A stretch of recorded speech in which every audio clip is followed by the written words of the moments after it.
Welcome to Sylvia Stingray. Hey guys, welcome back to my channel. It's me, Sylvia, your Yuri Manhwa translator. Hey guys, good afternoon. Let me present to you the new chapter of Raise a Crazy Beauty, chapter 55. So here it is. Let's read the story. I don't know why, but I dream about my past life. The first time in a long time.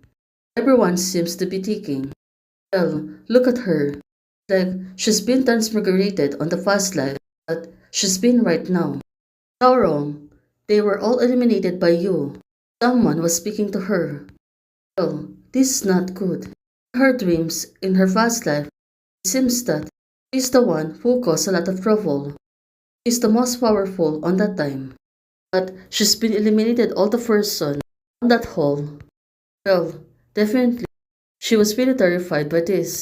What do you want? Carol said that she was begging. She will be safe and happy in the next life. Oh, right now, like she was asking, begging for her life. Back then, she was no afterlife. Oh, so it turns out she really asked for her afterlife so she can atone the sin.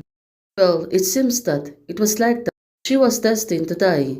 She was destined to have only a short life. Whether she does a good or evil, she has no afterlife. Chaorong, she has no afterlife, but you are destined to enjoy wealth and glory for 10 times. Why do you bother to use such a sinister magic, Ari? She thought to herself that God will reward good people and punish bad people, but didn't expect that God would be a biggest teaser on her life. For her, it was really unfair. You are born under the fate of Siwei, natural emperor. How can you refuse it? Someone was speaking to her. At that moment, she is really willing to give her life since she cannot be reborn. I simply asked her to reincarnate and give her all my honor. Charles said it back then. Well, can really God fulfill her wishes? Is this what you want? To exchange your 10 lifetimes of glory for her one lifetime and peace and happiness? Back then, she is willing to give anything. Why is there's only one life? General Sharon was asking a question.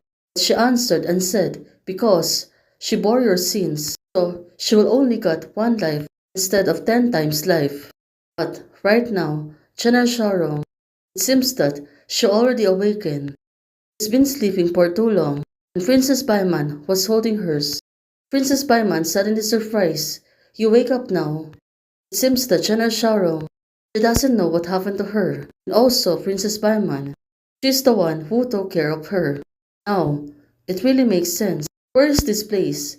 General Sharon kept asking question, but Princess Baiman told her, it's my farm. So it turns out, she really get her to the secret place of hers that she already inherit and no one's gonna know it. There are too many people who want to eliminate me. And also, I will implicate you. General Sharon said to Princess Baiman. Well, looking at her, this room is remote to the cellar. In danger, we can hide it in. Oh now, Princess Baiman, she still really care for her. Looking at General Sharon's face, got really worried about her. You've been tired recently. Your body is weak. You need to calm down. This poison is not difficult to cure, but you have left in 3 days. But I couldn't wait for you to wake up. General Sharon keep asking, what do you mean? You can't wait for me to wake up. But where are you going? General Sharon asking Princess Baiman. Well, Princess Baiman, she looks really sad and said to her, I have written to the Nine Prince. My husband will come to pick me up this afternoon. Princess Baiman told General Sharon, this doesn't make sense. But she put an effort to escape and right now she will coming back to the Nine Prince again. Mission seal is in my hands and I have now successfully reached an agreement with the Nine Prince. Princess Baiman said she just need to wait opportunity. Nine Prince, are you? Are you that thing? Well, Princess Baiman said to her, yes. The seal was given by General Sharon to hers. Now, she was going to give the Nine Prince seal. The General Sharon. It's really hard to get. I got it for you. How could you use it to please another man? What's so good about the Nine Prince? So what? I have my own things to do. I am. With this none of your business. Mrs. Baiman, she gets really angry. She was screaming on General Sharon. Well, General Sharon, of course, I can handle it. You can just call me and send me away at will. What do you think of me? Just like her dog, General Sharon asking Princess Paimon, now, isn't this what you want to ask? What does it have to do with you? You provoked me first, you forced me, you like me. Princess Paimon told her, no, it really makes sense. You're putting the blame to each other. It's no good, right? We have known each other for so many years. I'm willing even if you treat me as like a tool. If you want power, I can give it to you. General Sharon, she is like begging to the princess that she choose her. The Ninth Prince itself. I just beg you, please, like me a little bit. General Sharon said to hers, you cannot leave me behind, like Shaoxi, like the Ninth Prince. Why? Why can't you like me? Say it that you like me, you love me.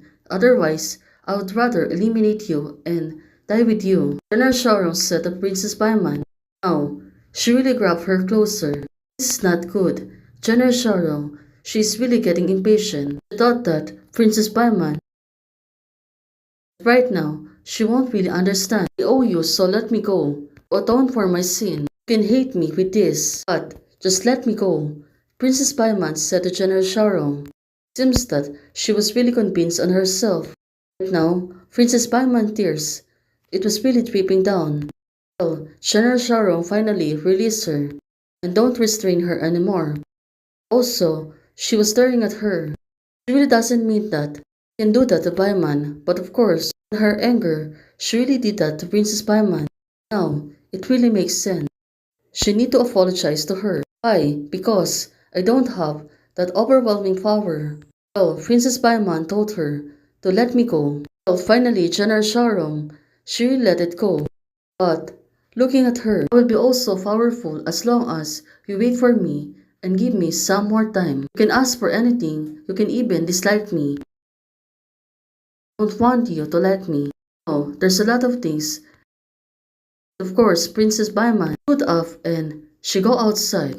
And she leave General Sharon in the room. Well, this is not good. Right now, after she went out of the room, probably she can really bear it. Leave General Sharon on that state. But she really need to leave her so she can able to fulfill the things that she really want to do. But look at her, suddenly, someone was gonna grab her from her fog. Who could it be? Was the Ninth Prince or General Sharon? It seems that she was really in trouble. Mrs. Paimon, right now, someone is trying to get her. General Sharon, she doesn't know that someone was trying to grab her. Well, this is really getting interesting. See on what's gonna happen next week. Guys, thanks for watching. If you like the video, please don't forget to like, share, and subscribe. Membership is already open. For those who want to support, you can support me by joining the membership or you can directly support me by Ko-Fi. Thank you, bye!